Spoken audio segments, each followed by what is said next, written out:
Hello students, ये है Aleen online और मैं हूं एमईक्यू सर। एनटीए की जो नीट एग्जाम था उसके लिए जो सुप्रीम कोर्ट में आज 8 जुलाई को हियरिंग हुई थी, उस हियरिंग के कुछ न्यू अपडेट्स आए हैं। अब ये अपडेट्स क्या है इनको बतलाऊं उससे पहले मैं आपको कुछ बातें बतला देता हूं कि जब भी हम कोई एग्जाम देते हैं तो और वो एग्जाम कोर्ट तक चला जाता है, कोई ट्रांसपेरेंसी में लीकेज की वजह से या कोई चिटिंग की वजह से या कोई ना कोई ऐसी इंसिडेंट की वजह से जिससे एग्जाम की जो क्रेडिबिलिटी है वो डिस्ट्रॉय हो जाती है या डिस्टर्ब हो जाती है, तो फिर वो लंबा एक प्रोसेस हो जाता है। अब हर बच्चे की एक में जो मेंटल के कंडीशन है उस पर अगर मैं बात करूं तो हर बच्चा कभी भी कमेंट में दो चीजें को जरूर बोलता है, रीनीट होना चाहिए, रीनीट नहीं होना चाहिए। मैं इन दोनों बच्चों से कहना चाहता हूं कि ये जो पोजीशन है, ये पोजीशन हम लोगों की एग्जाम में भी कई बार हम लोगों को देखने को मिली है। जब कोई हमने एग्जाम देकर आए और एग्जाम में हम लोगों ने बहुत मेहनत की और उस मेहनत के बाद हम उसमें कई बार फेल भी हो जाते हैं।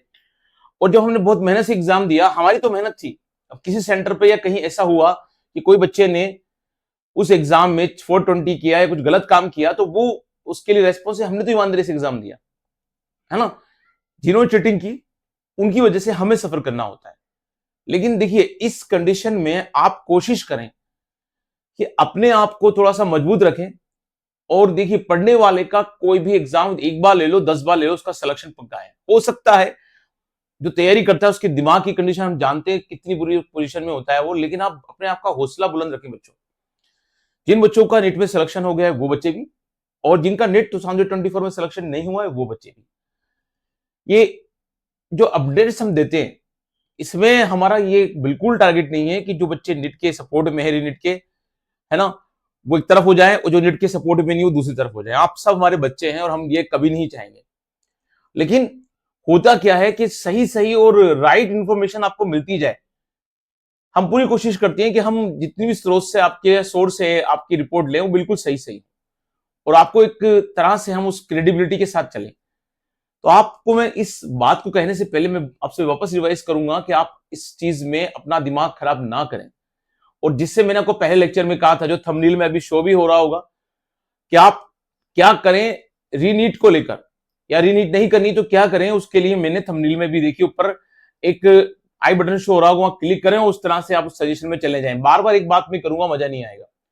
अब आज 8 जुलाई को बड़ी हमारी होप थी, बड़ी उम्मीद थी कि ऑनरेबल सुप्रीम कोर्ट एक बढ़िया डिसीजन देगा जो हमारे पक्ष में होगा, या उस एग्जाम की जो क्रेडिबिलिटी पे सवाल है वो जो सवाल है वो सवाल खत्म हो जाए और बच्चों के मन में जो एग्जाम है इतना बच्चे इसके लिए परेशान हो रहे हैं वो परेशानी दूर हो जाए। अब सुप्रीम कोर्ट बड़े सोच समझकर, बड़े डिस्कशन के बाद, एक सही बात पर पहुंचने के बाद वो क्या करता है, डिसीजन लेता है। आज के कुछ खास बातें हैं जो मुझे बतलानी है। पहले तो खास बात यही है कि सुप्रीम कोर्ट ने कहा है कि एनटीए का पेपर लीक वाला सेंटर की जानकारी दे दें। जिन स्टूडेंट को फायदा हुआ है उनके बारे में भी उन्होंने नेक्स्ट डेट दी हो, जल्दी दी है, ये बात अच्छी बात है कि 10 जुलाई तक बतलाएं। और इसकी नेक्स्ट सुनवाई जब होगी वो 11 को होगी। तो आपके लिए कुछ दिन बढ़ गए हैं, ठीक है, बढ़ जान दो। कोई अच्छा काम होना होता है ना तो उसका इंतजार बढ़ जाता है बच्चों। और उस इंतजार बढ़ने के साथ हमारा घाटा नहीं है, हमारा कोई वो नहीं है। अभी कोई काउंसलिंग जो है वो रीओपन नहीं की है, ठीक है। तो आप इंतजार कर लीजिए, जो भी होगा अच्छा होगा, बेहतर होगा। अपने माइंड को स्ट्रोंग रखिए, अपने जो हौसले उनको बुलंद रखिए। अब इसमें क्या कहा गया है कि जो मेडिकल एंट्रेंस एग्जाम है उस पर विवाद में सुप्रीम कोर्ट ने में सोमवार 8 जुलाई को 2 घंटे 20 मिनट की सुनवाई हुई। मैं केवल ओनली ओनली जो हार्ड मेन चीजें हैं वो बताऊंगा आपको। और अदालत ने एनटीए की को गड़बड़ी से फायदा उठाने वाले कैंडिडेट की जानकारी देने और सीबीआई को जांच का अब तक कोई अपडेट देने को कहा है कि अभी तक क्या अपडेट है, ठीक है। वहीं केंद्र सरकार ने एनटीए में सुधार के लिए एक एक्सपर्ट कमेटी बना जानकारी मांगी एक्सपर्ट कमेटी की, उस एक्सपर्ट कमेटी ने क्या किया है। इसके अलावा री एग्जाम की मांग करने वाले याचिकाकर्ताओं ने अधिकतम 10 पेज की कंसोलिडेटेड रिपोर्ट मांगी है। कोर्ट ने कहा है कि सभी बुधवार शाम 5 बजे तक अपना जवाब सौंप दे, ठीक है, ताकि 11 को क्या हो, इससे रिलेटेड कोई डिसीजन हो सके। और बिल्कुल उम्मीद की जा रही है कि इससे रिलेटेड कोई डिसीजन आएगा। इस बीच में यह भी है कि कोर्ट ने माना है कि पेपर लीक हुआ है, ठीक है, इसमें कहा गया है कि सीजीआई डीवीआई चंद्रचूड़ ने कहा है कि ये साफ है कि पेपर लीक हुआ है। सवाल यह है कि इसका दायरा कितना बड़ा है, कहां पर कितने लेवल पर हुआ, यह समझना जरूरी है कि पेपर लीक कितना व्यापक है। सिर्फ 2 लोगों की गड़बड़ी की वजह से पूरा एग्जाम कैंसिल करना सही नहीं रहेगा, या सही नहीं कैंसिल नहीं किया जा सकता। अभी तक तो यही वर्डिक्ट है, ठीक है। और सीजीआई जो सॉलिसिटर जनरल तुषार मेहता हैं, उन्होंने कहा है कि सरकार से पूछकर बताएं कि क्या हम साइबर फोरेंसिक विभाग की डाटा एनालिटिक्स यूनिट के जरिए पता नहीं लगा सकते कि क्या पूरी परीक्षा प्रभावित हुई है, क्या गलत काम करने वालों की पहचान करना संभव है, ठीक है। 38 याचिकाकर्ताओं पर एक साथ सुनवाई कर रहा है सुप्रीम कोर्ट, ठीक है। जो 38 याचिकाकर्ता हैं उनकी एक साथ सुनवाई कर रहा है। इनमें से 34 याचिकाएं स्टूडेंट्स की हैं और टीचर्स की हैं और कोचिंग इंस्टीट्यूट की हैं, जबकि 4 याचिकाकर्ता हैं जो खुद एनटीए उसने लगाई हैं, ठीक है। अब इसके कुछ अपडेट्स हैं जो आज बहुत खास खास देखने को मिले, ठीक है। सुनवाई आप जानते हैं बहुत लंबे टाइम से चल रही थी और इस सुनवाई में कुछ खास बातें निकल कर आई हैं जिनको हमको डिस्कस करना थोड़ा सा जरूरी है। जो अपडेट्स हैं वो इस तरह से हैं कि शिक्षा मंत्री जो हैं उन्होंने उनके घर के बाहर, अब इस चीज को तो बोलना ही बेकार है, याचिकाकर्ताओं के वकील ने कहा है कि पूरा पेपर कैंसिल हो, ठीक है। जो कैंसिल के पक्ष में है, उसके बाद याचिकाकर्ताओं ने पेपर लीक के आरोप लगाए हैं कि 67 कैंडिडेट ने 720 में से 720 स्कोर पाए, जिसमें से 6 एक ही एग्जाम सेंटर के हैं। एक ये लगी याचिका, एक याचिका लगी है कि 67 टॉपर पर सवाल उठे, ठीक है।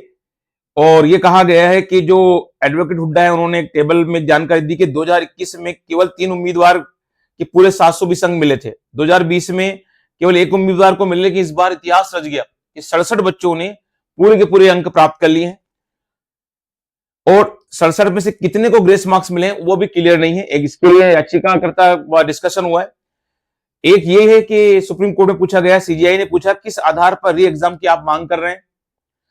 याचिकाकर्ताओं के वकील ने कहा कि आप किस आधार पर एग्जाम की मांग कर रहे हैं, और एडवोकेट हुड्डा ने इस पर एक बात की कि अगर सिस्टम के लेवल पे गड़बड़ी हुई है, अगर परीक्षा की इंटीग्रिटी भंग हुई है और गलत तरीके से रंग लाने वाले की पहचान नहीं हो पा रही है, तो इस कोर्ट को कहना है कि हम एक भी कैंडिडेट को आगे नहीं बढ़ने देंगे जिससे गलत तरीकों का इस्तेमाल किया गया है। मतलब एक ही बंदा ऐसा है जिसने गलत तरीके का एग्जाम से दिया है, वो आगे नहीं बढ़ेगा। एडवोकेट हुड्डा ने कहा है कि एनटीए ने गड़बड़ी मानी है और उसी के अकॉर्डिंग पटना, दिल्ली, राजस्थान, गुजरात, महाराष्ट्र और झारखंड में 6 एफआईआर दर्ज हुई हैं, ठीक है। एक और इसमें अपडेट यह है कि एडवोकेट हुड्डा ने कहा है कि बिहार पुलिस के पास पेपर लीक के सबूत है, तो फिर क्यों ना ऐसा किया जाए कि इस एग्जाम को पोस्टपोन कर दिया, मतलब कैंसिल ही कर दिया जाए और रीनीट का एग्जाम हो, ठीक है। बेंच में एनटीए से सवाल किए गए। एनटीए से क्या पूछा सीजीआई ने, पेपर बैंकों में कब दाखिल किया गया, परीक्षा 5-6 दिन पहले क्या हुआ, कृपया सटीक बतलाएं, ठीक है। और कहां परीक्षा हुई, कितने सेंटरों पर हुई, पेपर विदेश कैसे भेजे गए, और डिप्लोमेटिक बैग जो थे वो कुरियर से किस तरह से भेजे गए, एक तो ये पूछा गया है। एक अपडेट ये दिया गया कि प्रिंटिंग प्रेस तक कैसे पेपर जाता है उसकी पूरे प्रोसेस बतलाएं। एक सीजीआई ने ये पूछा है, ठीक है, क्या कि कैसे ने कहा है लीक कैसे हुआ, यह महत्वपूर्ण है और इसकी पूरी तरह से इसकी बात मालूम होना चाहिए हम लोगों को। सीजीआई ने यह भी कहा है कि यह साफ है कि पेपर लीक हुआ है, माना है, ठीक है। Supreme court justice of India जो सीजीआई है उन्होंने माना इस बात को कि पेपर लीक तो हुआ है। सीजीआई ने 10 पेज की कंसोलिडेटेड शिकायत मांगी है और इसकी सुनवाई आपको बतला ही दिया गया है कि 11 को होगी और 10 तक इसको सबमिट करना है। सीजीआई ने कहा है कि कहां गड़बड़ी में पूरी परीक्षा प्रभावित तो ये जांच करना बहुत जरूरी है, ठीक है। सुप्रीम कोर्ट ने एनटीए से फुल डिस्क्लोजर देने को कहा है। केंद्र की तरफ से सॉलिसिटर जनरल तुषार मेहता ये पक्ष रख रहे हैं, ये बात अपनी मतलब क्यों है। सुप्रीम कोर्ट ने सीबीआई और एनटीए से रिपोर्ट मांगी है कि अभी तक एग्जाम से रिलेटेड क्या हुआ है। बच्चों ये बहुत जरूरी है, अगर ये रिपोर्ट पक्ष में आती है बच्चों के एग्जाम में कोई सा भी लीकेज है तो फिर ऑनरेबल सुप्रीम कोर्ट इससे रिलेटेड बिल्कुल सही और सटीक डिसीजन देगा। री एग्जाम के लिए गुरुवार तक दर्ज होगी सबमिशन, ठीक है। यानी 11 जुलाई को नेक्स्ट ईयर होंगे जब जाकर हमारे सामने कोई नई बात आएगी कि इससे रिलेटेड क्या हुआ। अब 2 दिन का वेट है और तीसरे दिन इससे रिलेटेड कोई ना कोई सॉलिड आएगी। आज बहुत डिस्कशन हुआ है। हर कोर्ट का प्रोसेस जैसे ही होता है कि शुरू में डिस्कशन होता है, उस पर वाद पक्ष विपक्ष वाद विवाद करते हैं और सबूत पेश करते हैं। उसके बाद ही इसका फाइनल डिसीजन लिया जाता है।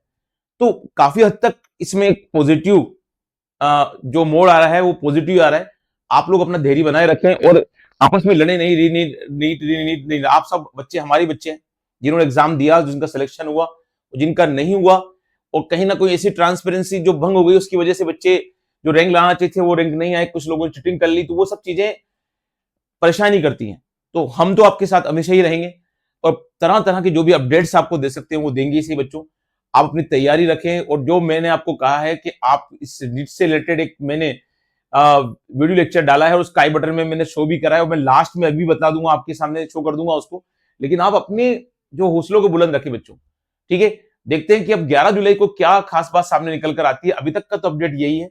मैं 11 जुलाई की जो मेन, आज बिल्कुल दिन भर हम जुड़े रहे हैं, जब से ये हेयरिंग चल रही तब से एक बात पर हम ध्यान दे रहे थे और उस पर लाइव जाकर अब बतलाना तो कोई मतलब नहीं है कि आपको 3-4 घंटे का लंबा अपडेट दें लाइव जाकर, वो कोई मतलब नहीं था उसका, ठीक है बच्चों। तो यहां तक तो हमने जितना भी अपडेट देना था वो आपको बतला दिया। देखते हैं कि 11 जुलाई को फाइनली क्या निकल कर आता है और हमारे पक्ष में बात आती कि नहीं आती है, ठीक है। तो आप जुड़े रहिए, पढ़ते रहिए बच्चों और अपनी तैयारी जारी रखिए। बिल्कुल होपलेस ना हो। मिलेंगे नेक्स्ट वीडियो में।